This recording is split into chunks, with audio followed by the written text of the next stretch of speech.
تو سب سے پہلا میں سوال کرنا چاہوں گا کہ ہم دیکھتے ہیں کہ اکثر لوگ اسے سنتے ہیں امام علیہ السلام کی وصیت ہے. سو آیا یہ وصیت ہوتی کیا ہے؟ یعنی اسے کیسے کیا کہتے ہیں؟ وصیت کسے کہتے ہیں؟ بسم اللہ الرحمن الرحیم. وصیت اصل میں ایک انسان کا وہ پیغام ہے جی کہ جو وہ اپنے بعد دنیا والوں کے لیے، اپنے پسماندگان کے لیے، اپنے دوستوں کے لیے، اپنے بیٹوں کے لیے، جی یا کبھی کبھی اگر شخصیت بہت بلند ہے تو پوری قوم اور امت کے لیے جو پیغام چھوڑتا ہے. اوکے. جی وصیت سورہ بقرہ کی 180ویں آیت میں وصیت کا حکم دیا گیا ہے، اور یہاں پر کتبہ سے بات شروع ہوئی ہے. کتبہ جب کہیں پہ آ جاتا ہے یعنی تمہارے لیے لکھ دیا گیا ہے تو وہ چیز واجب ہوتی ہے.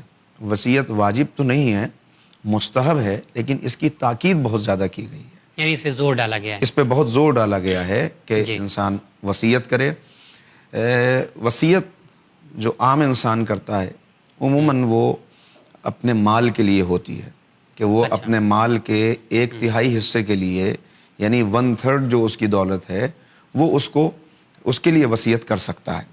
اور باقی تو چونکہ قانون میراث پہلے سے موجود ہے تو وہ وارثوں کو اسی قانون کے مطابق 2/3 پہنچ جائے گا. 1/3 کے لیے بھی اس لیے رکھا گیا کہ ایک انسان زندگی بھر محنت کرتا ہے، دولت حاصل کرتا ہے، پراپرٹی بناتا ہے، مگر عین ممکن ہے کہ اس سے اللہ کا کوئی حق رہ گیا ہو، چھوٹ گیا ہو. ممکن ہے کہ اس نے زکوٰۃ نہ نکالی ہو. جی ممکن ہے کہ اس نے کسی سے قرضہ لے رکھا ہو اور وہ قرضہ ادا نہ کر پایا ہو، یا نماز وغیرہ، روزہ، اس طریقے نماز وغیرہ اعمال.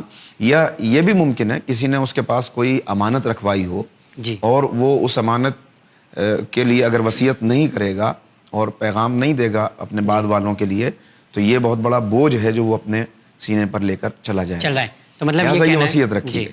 آپ کا یہ کہنا ہے کہ جو انسان ایک وصیت کر رہا ہے 1/3 پارٹ جو ہے، جو تیسرا حصہ ہے، اس میں ہی اپنی وصیت کر سکتا ہے. باقی جو ہے دختری حصہ یا کوئی اور حصہ بنتا ہے پراپرٹی کا، اس کے لیے چلا جاتا ہے. جی جو تیسرے حصے میں ہی وصیت کر سکتا ہے اپنے اعمال کے لیے، جو اس کا مادی اثاثہ ہے. اپنے مادی اثاثے میں سے 1/3 کے لیے اس کو یہ اختیار ہے، اس لیے کہ 2/3 تو آلریڈی پہنچنا ہے جو وارث ہیں ان تک.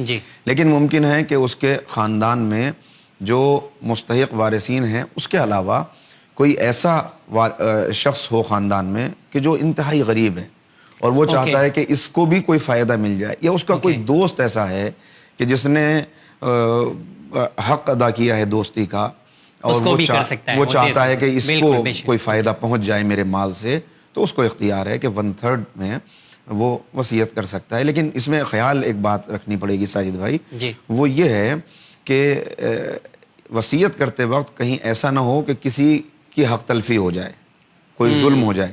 اس لیے کہ یہاں پر امام محمد باقر علیہ السلام کی حدیث ہے جس میں امام نے یہ فرمایا کہ اگر وصیت کرنے والے نے ظلم کر دیا، کوئی ناانصافی اس سے کوئی ہو گئی، تو اس کے نتیجے میں وہ آخرت میں اللہ کے لطف و کرم اور اللہ کی رحمت سے محروم ہو جائے گا.